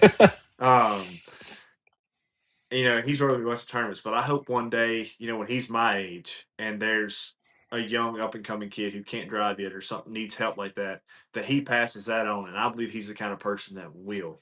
Oh, And 100%. if God forbid something ever happened to me, and that he would take my kid fishing, because my mom's getting up on there in age. My stepdad's almost 80, and yeah, I know it's hard to think about. They won't be around for the rest of my life, and for sure my kid's life. And I just hope that there's someone out there that if something ever happened to me, that they would take that kid fishing, or if there's a kid out there who needed guidance and wants to learn how to fish but has no one to teach them. That what I've done is inspired these other people, these other anglers, the youth, to pass on these lessons to these kids and take them fishing and help them enjoy the outdoors. That's my biggest goal in life, and I hope that's my biggest legacy. Is 100 years from now, be like, well, there was this guy way back in the day who just started a movement. Stuck up going with Uncle Steve. Steve, me and you are the same age, man. We are like a month apart. But There's a whole lot of people that make sure your son gets to go fishing. well, that's the thing is my son and anyone else's son who wants to go. I just hope and pray that there's people out there who will continue, who's not the gatekeepers, and that's really been my life goal. And my mom wanted me so bad to be an architect or an accountant because I'm really good with that. I can do advanced trigonometry in my head, calculus, all that stuff, algebra, accounting, all that. But my passion is getting people in the outdoors. My biggest hero growing up was Steve Irwin, who just had this huge passion, the crocodile hunter, for the outdoors. So Crikey. yeah, my biggest goal in life is to leave a legacy of outdoor enthusiasts and conservationists, and they don't even have to, hunt and fish. But I'm gonna say, quit making. I can't read that. Quit making me cry. Is my biggest goal in life is to leave a legacy of conservation that is spread, and I think that's all we can hope for because the world sucks, The but world being in the does suck. outdoors can make it way better. I believe if people could just go fishing together, outside of politics, that if they just went fishing together, a lot of the world's problems would be solved. Yeah, Steve Irwin was actually, I didn't watch a ton of his show. I was obviously aware of who he was, but Steve Irwin was the reason I tried Stingray for the first time, which is fantastic. It kind of tastes like scallops. But so when he died, I caught one like 2 weeks after that, and I was like, I'm gonna eat it in honor as like Steve Irwin. And apparently, a lot of like scallops you get in a restaurant, a lot of those are actually stingray that are just Yeah, being they called are. scallop, which makes sense because they taste the same. They do. Yeah, And I was it's on a podcast. I can't remember if it was mine or Roy's. I was on a podcast not long ago where somebody talked about stingray, and I was like, "That's good eating." And somebody was like, "Of course, Steve knows about eating stingray." Well, I'm one who commented saying a lot of those in restaurants are. That was Oh, me that you said commented. it. Okay, yeah. Yeah, that I was just me who remember said seeing. that. I remember seeing that comment and thinking, like, yeah, I bet that's true because they taste like scallops. Yeah, they But take like, like a little cookie thing and cut out the wings. Yeah. yeah, the wings are just amazing. They're right up there with. I love squid wing too, and octopus. Like, oh, so good. Dude, I love fried calamari. Octopus, I don't know. It was rubbery for me. I'm not a big octopus fan. I do like fried calamari though, with some comeback sauce. My thing with fishing came from my grandfather, and he would like when he would go out fishing because I grew up on the ocean, and he'd go out fishing. If it was within his legal limit, there wasn't a fish that went back in the water. He ate fish like so much, and we used to eat in my household predominantly wild game and fish. And then 2023, I think was the first year I fished in a bass tournament. My buddy Christian got me sucked in, and I was sitting back the other day. I was working on the RVR, and honestly, I get some of my best clarity is when I'm in the garage with the music or a podcast on, just like rigging a kayak, because I stop thinking about everything else. I'm not thinking about the business. I'm not thinking about the wedding. I'm just kind of I'm envisioning the future trips that kayak will be used for, and like how should I rig it out. And it dawned on me that in the last couple of years, I've harvested some bass. I've harvested a catfish here and there that like I on bycatch or crappie on bycatch. But it has been years since I've gone out and ran limb lines for catfish, or gone out and had a crappie rod with me and intentionally targeted crappie and just like harvested fish for the point of harvesting fish. And so 2026 for me personally is about really dialing back from the tournaments anyway. Like I've got like four, I think, for the whole year that I'm planning to attend. And so my whole theme for 2026 has been get lost, which is mostly centered around chasing smallmouth and finding new places. But I'm just going to harvest so much more fish this year. And I'm going to put out limb lines for catfish and kind of get back to that bring home fish, whether it's cooked fresh or put in the freezer. And, Kelly is not the type that wants to live on a primary diet of like wild game and fish. But my God, do I just want that to become a staple in my household again, where if I Oh want yeah. to pull out, some fish fillets, and it's kind of like you said, hope somebody takes your kid fishing and your legacy lives on. And I realized I take my grandfather on every fishing trip with that memorial plate that I've got on my source crate, but I'm not fishing in a way that kind of honors the tradition and everything that he instilled in me. And man, it was one of those like lightning strike moments where I was like, this harvesting of more fish goes just hand in hand of what I want my year to be about anyway. Oh, And one hundred so percent. we're gonna harvest a lot more. My mom. I said they're probably my biggest supporters next to my wife herself. She's not. I've cooked a lot of wild game dishes, and God bless her soul, she will try them. She's not always the biggest fan of them, but she will try them. and she is probably my biggest supporter. She helped design that my identifier since that was her. She helped design all that stuff. I'm She, grabbing something while you're talking because it's like no, right you're here. good. She encourages me all the time. She helps me social media. My wife is probably my biggest supporter overall, and I love her to death. And she's not the biggest wild game eater. She will eat some of my the wild deer. She's not big on the gator, but she'll eat some of the fish. She'll eat stuff like that, a little bit of the wild boar every now and then, and she'll try it. And she's very much uh, game for trying it. But I will cook her something else she wants to because I've made some bad deer dishes and stuff. I have She, too. I've yeah, gotten to experimental a time or two. oh yeah, but it's just like that. She supports me in any way she can. 100%. She'll try the wild game. She'll try live off the land with me and stuff like that. And I got to give her props because she puts up with so much. She opened our deep freeze one day. And there's two alligator heads that I had killed just like looking at them. Scared my I want mother to in law too. kill a gator from a kayak so bad. Dude, if I can pull tags, if you buy the out of state license, come on with it, man. I I might tried. have to. You're I not that tried the far May away. season. I didn't get one for the May, but I'm gonna try again for the fall season. Yeah, try for fall. I'm getting married in May. May Yeah, is a no fly month for me. Like, are you one of the ones that's going to be in South Carolina when everybody else is in May? yeah. I'm going the same. Me and Charlie both are going up there. Yeah, so everybody will be there. I think it's literally the same day as my wedding. It is. It is 100% the same day as your wedding. Like Kelly doesn't even know that trip is happening. Like I so did not bring it up. The two things I went and grabbed, I own both volumes for the Of the audio Meat Eater listeners. Cookbook. Yeah, I have Oh, both I've got volumes them. of the Meat Eater cookbooks. And I bet I've only done cumulatively maybe like 10 recipes from both of these just massive books.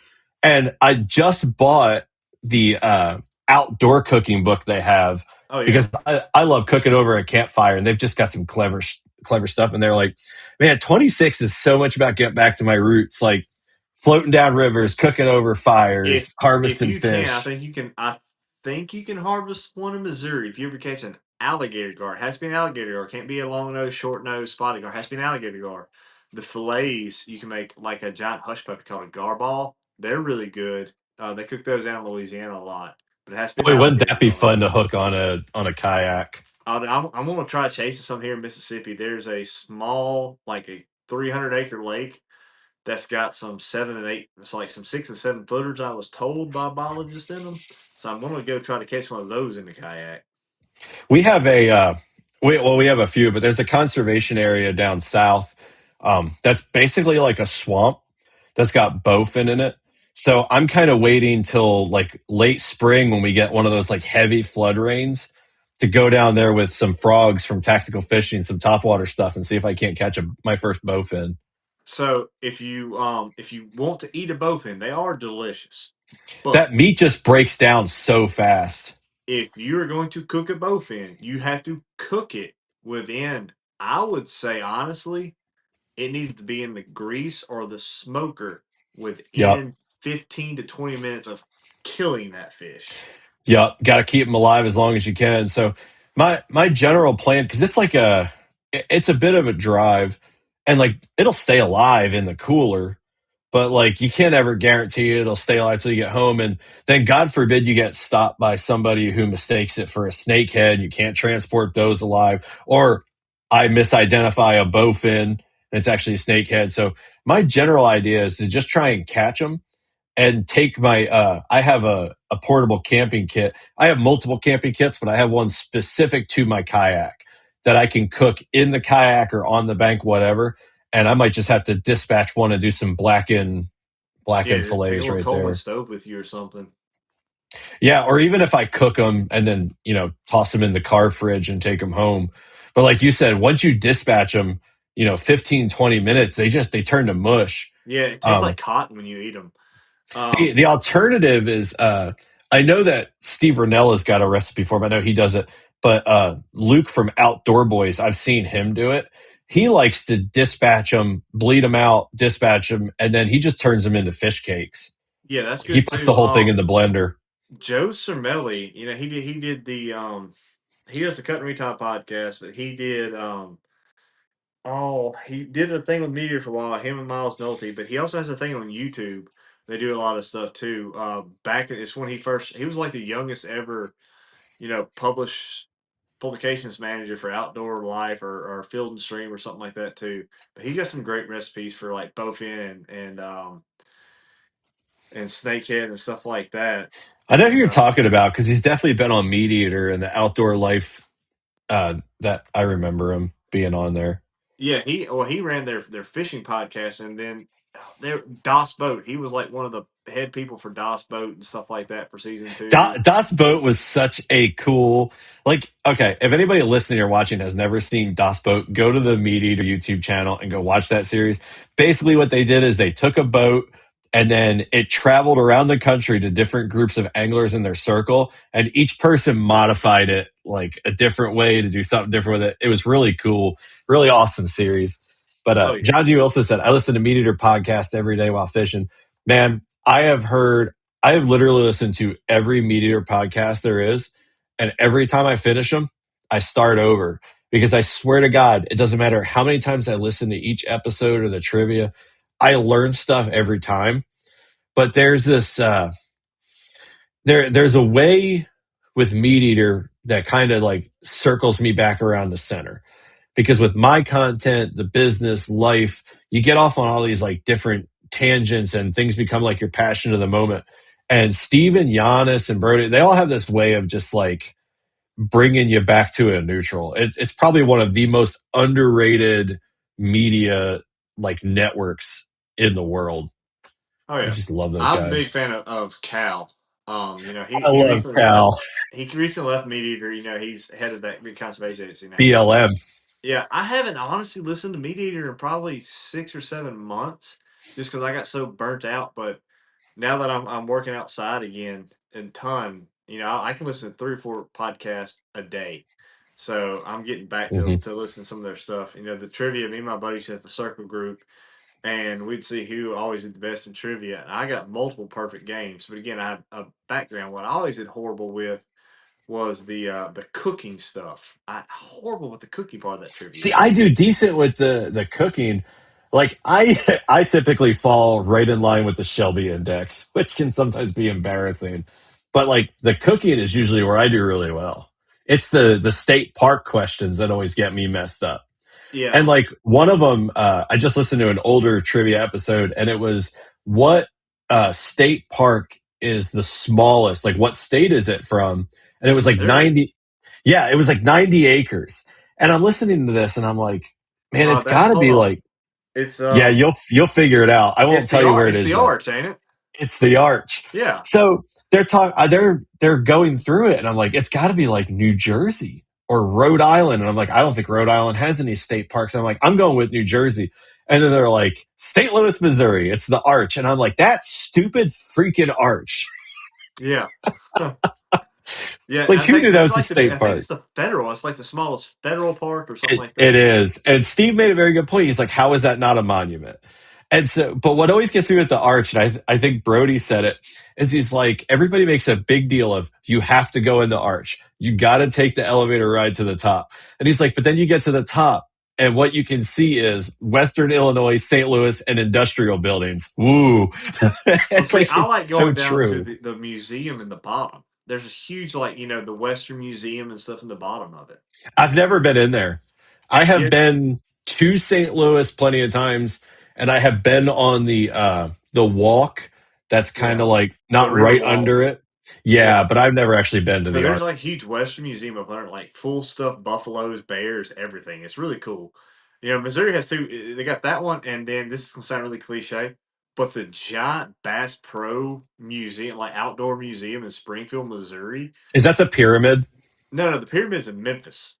Oh, This because I is keep like saying I want to go to the one that's got like I think it is here in Missouri where like it's the museum, and then they have that place where like all the mounts and everything are. that's the museum. That's in Springfield. It's got like all the world. It's got either the original or a replica of every world record of every species ever. Yeah, And I like really there's want to go huge there. museums and it It's like a redneck paradise. It really is super education. I went to it as a kid before they redid everything, and after they redid everything, it's even bigger and better. But like I went to it Mhm. as a kid, and it was absolutely phenomenal and amazing. See, and that's how I know I'm marrying the right woman because that would not be ranked high on the things she would want to do, but she would go do that with me 100%.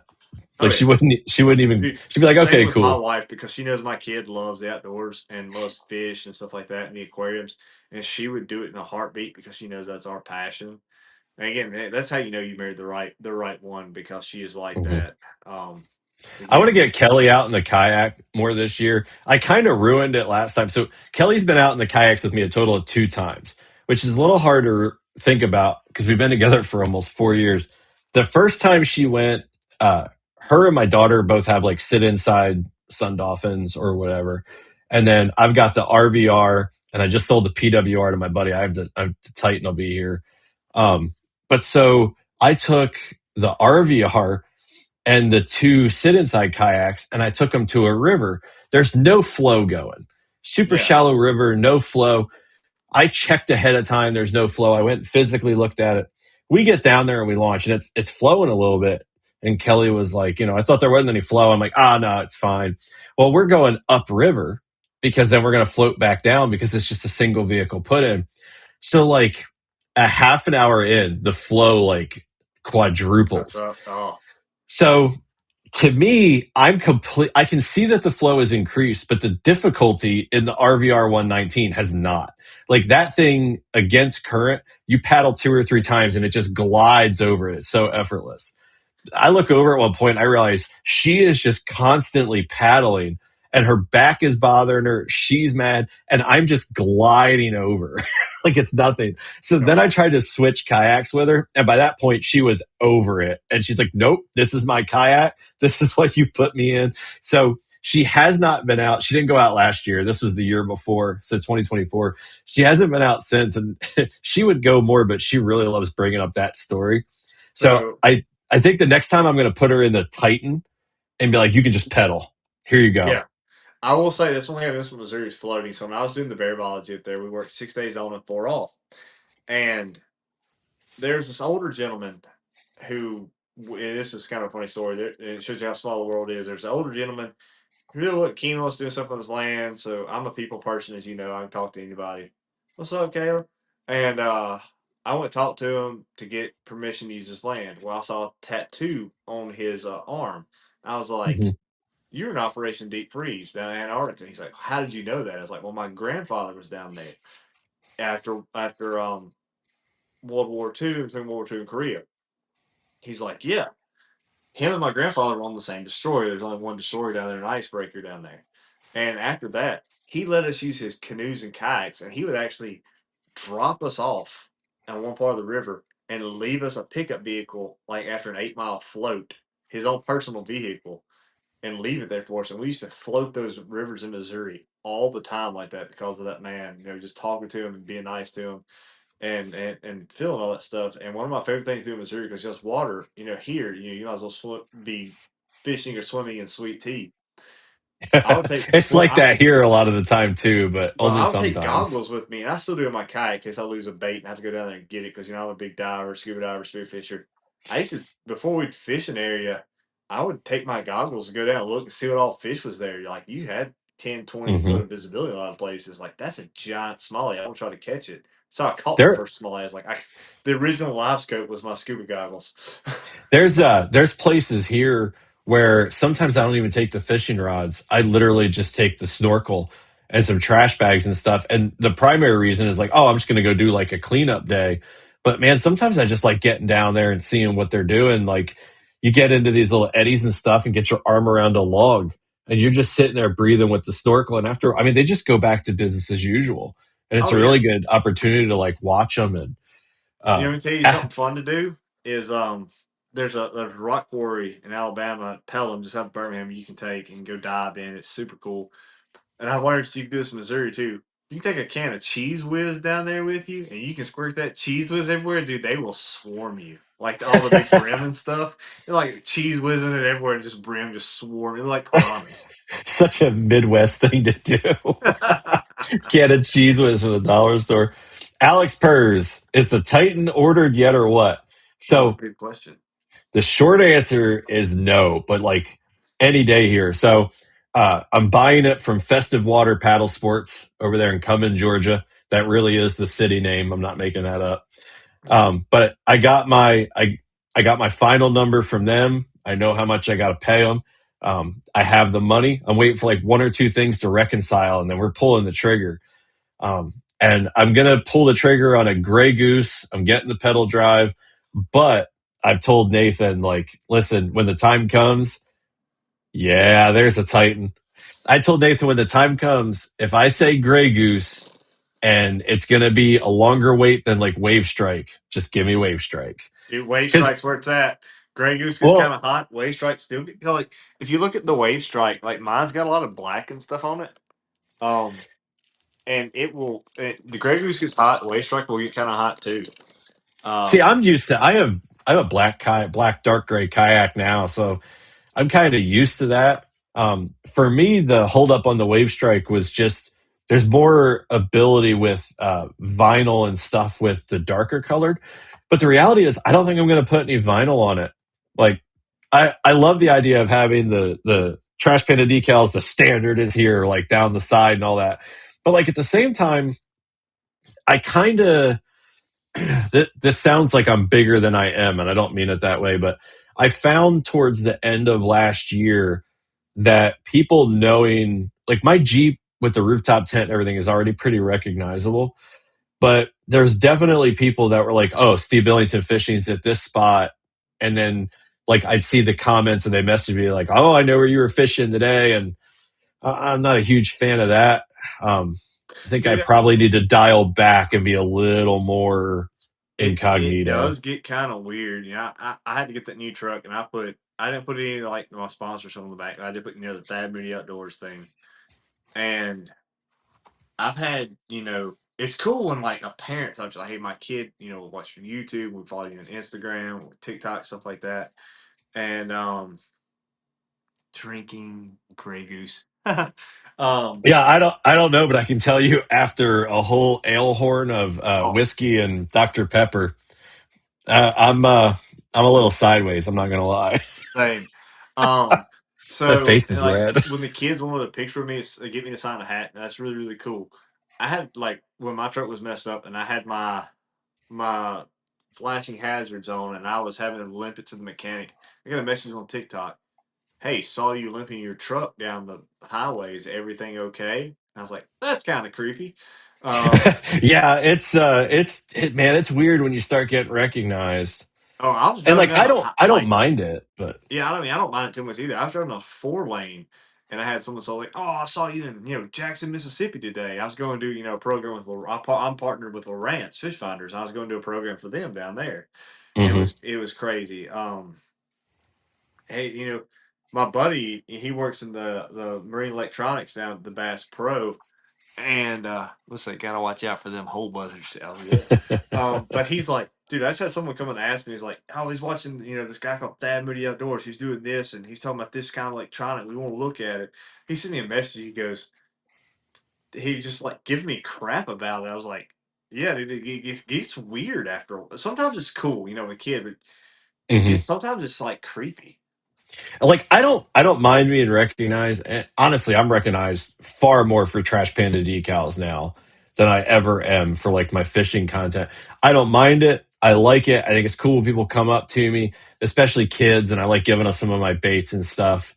Um, but like I don't know when my Jeep is just parked somewhere, my kayak just goes by somebody. It's almost kind of reached that level where like I don't care if they recognize me.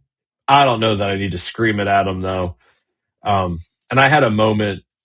You know what? I won't even go into that one because it's a little bit of spot burning. But there's definitely some different feelings about it, and I don't like when people jump on my like YouTube channel because I don't delete comments for the most part. I don't care if they're negative. I'm all about the engagement.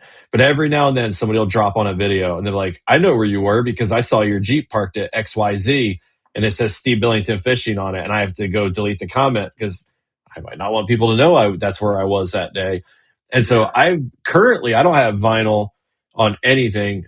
There's still some on the rooftop tent because I needed to be warmer to get it off of there, but I don't know that I'm going to do the vinyl at all. So I don't think the color matters so much. And I asked Kelly what she thought. I was like, here's Gray Goose, here's Wave Strike, because I like her opinion about stuff. And she's like, well, the blue one kind of looks like Christian's kayak because he's got a Perception Outlaw. And I was like, Yeah. well, not for long because he bought the PWR, which is Top Gun or whatever they call it. So his is about to look like the Gray Goose Titans. I was like, well, maybe I do want to wait. I don't know. It's going to come down to when I pay, which one I can get faster. Yeah, but yeah, the So like, availability. And yeah, yeah, I like blue. My wife likes blue. She's like I love your blue eyes. So I'm a big blue guy. Um, and I really like it.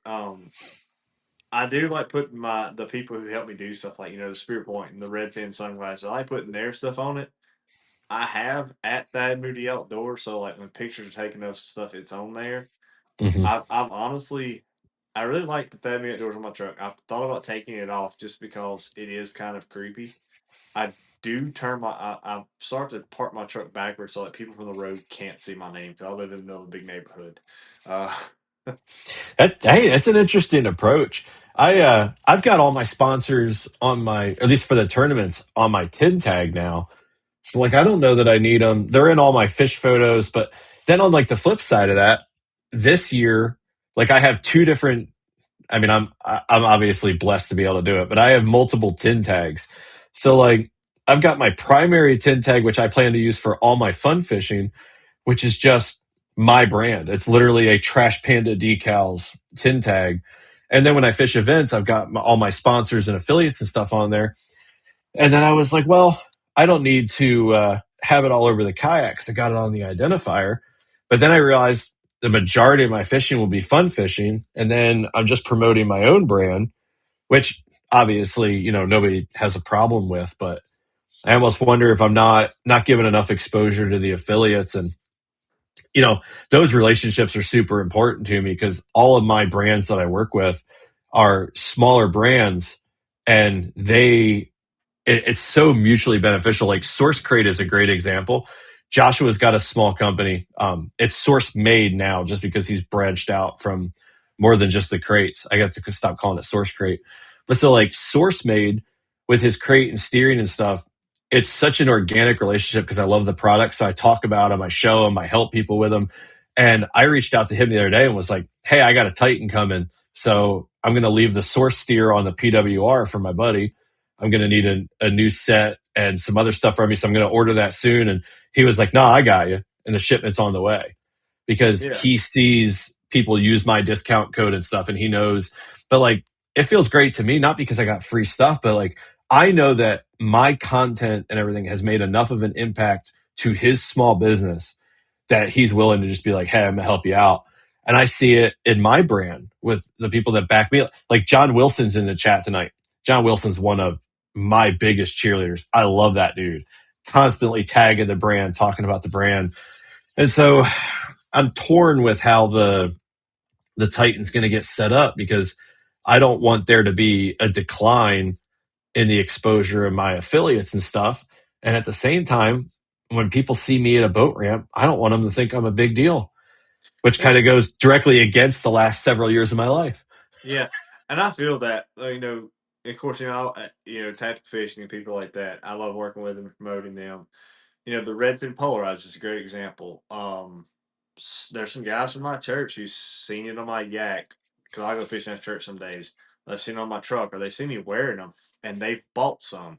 And I don't have a code to give out, but they know, in Mississippi, people can order it. It's either people seeing my stuff or a lot of times they're buying from the one spot up in Tupelo that sells them, the one dealer. And it's really cool. Like I was fishing on Gunnersville, and I don't know if you know who he's a big opens guy fishing the classic this year, Laker Howell. It's Randy Howell, the elite angler's son. So And Randy is a name I recognize. yeah, and he saw the red fin on my kayak. He's like, "Man, you like your red fins?" I was like, "Yeah, I love them." I was like, I picked them up. They've sent me stuff. Promoting each other, yada yada yada. Because anytime I share anything, and even if I don't tag them, a lot of times they'll just share my stuff or like it, promote me. And he's like, oh, and his buddy, is one of the owners of the company, and it's where, weird thing. I'm sitting on the kayak, pre-fishing. He's, a part-time guide, but he fishes the opens and the elite series and stuff like that. And we had a good conversation and talking about it. Just he saw my stuff and I saw his stuff, and it was, it's a cool connection we made like that. He just, saw me repping them. Hmm. And I really think it's a good way to start it. My partnership with the Rants is different than any of my other partnerships. Oh, I'm And sure. Talk yeah, about a big brand. yeah, and like I'm going the 8th of March to do at the Bass Pro Shop in Jackson, Mississippi, to do a beginners electronic seminar and then an advanced front facing sonar seminar for them, putting that on there. And this Saturday I'm going to speak at that conference, how to grow youth sport fishing, but I will have, the brands who supported me there, they'll be in my stuff because they also, a lot of them will donate stuff to the 4-H programs. Which is awesome. Tactical Fishing and Andrew, they sponsored, the first place in the 4-H youth fishing contest this last year. That's so So cool. yeah, I know, and I love to promote brands like that. And even if I sever ties with like Redfins or Tactical Fishing or someone like that, they did away with their pro staff or promotionary staff like that, and I would 100% still promote them just because I know what kind of people they are. 100%. And like so many people, like you and I can both think of an example right now. Like there's some people that'll be like, I saw a post the other day, and the post it's about a paragraph long, and it just started out with how it was talking about like the simplicity of kayak fishing and like detaching and the basics, and the whole theme was how simple kayak fishing was. And then it wrapped up with the XTR is the greatest kayak ever. And so there's so many people that just like push products, and you can see it within the first couple seconds of a video, especially. You're just like, oh, they're trying to sell me something. And it just so takes away from it. And then there's brands like Tactical Fishing is a great one, where those of us that are on that promotional team, we don't hit you with, here is the MRE from Tactical Fishing, go buy it. It's the greatest thing ever and makes your kayak fishing better. It's more like you see it organically in our content.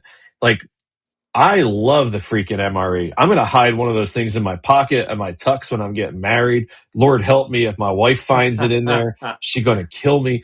But like that MRE has just like, it's not even the fish that it catches. The MRE changed my life. I saw it on a Facebook ad. I thought it was really wacky and wild. And so I reached out to Andrew and was like, hey, do you ever do like sample packs? Because, I mean, let's be honest, we see a million fishing baits a day in Oh our yeah. news feed. Fishing baits have become like photographers, where everybody that's got a mold off the shelf thinks they're a bait maker, and everybody who's got a camera thinks they're a photographer. So like you never know one from the other. And he hit me back immediately. It was like, hey, I don't really do that, but like here's a coupon for, 20% off, or I'll throw some stuff in your first order, whatever it was. And so I bought some, and I started using that MRE, and I started catching fish. And just then not long after, you caught your big one. And that's when I learned about underspins. But like the point is, it became this bait that I love organically, because that bait didn't change fishing. That bait changed my life. That bait literally, it put me on different fish, gave me a different way of fishing, created different content, but ultimately it brought me into the tactical fishing family that we're in, and that group chat that we're in. The thing that group chat for tactical fishing is about the least is tactical fishing. Oh yeah. Like that group chat has to do with everything but tactical fishing and the baits, except for when Andrew needs feedback. Oh But yeah. that group chat has helped develop products, marketing plans, content, make friends like, you and I. And the amount of difference my life is today than a year ago, a lot of that has to do with the MRE from tactical fishing and the way that Andrew has like built that company. So those relationships mean just a ton. Like there's so many people, they'll list their sponsors and you're like, yeah, yeah, yeah, okay. And like when I sit back and look at my sponsors, I have intimate relationships with all of them that have changed my life. It is just so freaking cool to Oh be able to yeah. work with And companies the like funniest thing that. about the underspin the MRE is, I was like, "Hey man, I'm fishing an underspin." He goes, "Well, it's not really made for an underspin. I don't think it's going to swim well." And then I sent him multiple like 20+ inch fish, and then that 24 3/4 inch fish I caught on it. He's like, "Oh, maybe it Uh-huh. is good for an underspin." Yeah, I listen, you caught those on an underspin. I had never heard of an underspin before. The first event, no, not the first event last year, but I went back to Mazingo Lake, which is a lake here in Missouri that tortured me and continues to torture a lot of people. And I got a limit and actually did better than a buddy of mine who is like a really low key hammer. And I caught all my fish on that underspin that I had never used before. I literally tied on an underspin with the MRE. I had it in the kayak. You told me how great it was going to work and how to use it there. And I threw some other stuff. And I remember looking at it and being like, I don't even know a thing about that lure. I don't know how to fish it the right way, the wrong way. I'm going to throw it out. And I put that thing up against a tree. And within like 3 casts, I had the first fish of the day. And then another and another. And that underspin has been tied on nonstop ever since. Oh yeah, 100%. I love that thing. It replaced chatterbait. I barely threw a chatterbait last year. I was too busy throwing the dang underspin. What did John Wilson said? The fishing world is so much more than just fishing. I've learned that more and more over the past year. So right. Oh, Like fishing 100%. is almost a byproduct. I can tell I got a good buzz going because I get louder when I get a buzz going, and I can see the meter telling me to be quiet. But yeah, fishing, man, it's changed my life. And like Trash Panda Decals has been a wild ride. So like last year, I launched the company and came up with a basic tin tag, and then the double up series came along. And I actually just shared a post the other day. It was the double down series originally, Yeah, I and it saw that. yeah, it changed within like a few days. And when all that was happening, I didn't know where the company would go, and more importantly, I didn't know if people would circle back around for year two.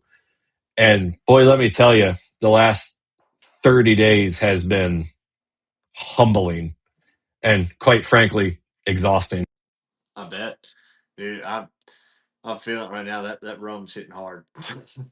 Well, we're at an hour 46, which I kind of looked up at the timer a few minutes ago and I was like, man, we went from 45 minutes to an hour and 45 real fast. Oh yeah, we did. It's been good conversation. It's easy to get lost in good conversation though.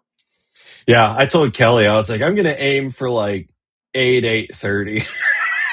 But I also forgot to say, hey, I've got a flogging of rum over here or whiskey. You've got rum, I got whiskey. Yeah. So I think we'll wind it down before I finish off the last. Oh, I Well, there finished ain't mine much off. left. I finished mine off, There, within the first hour. This is a big glass too. there, Yeah, I was there at, ain't much left.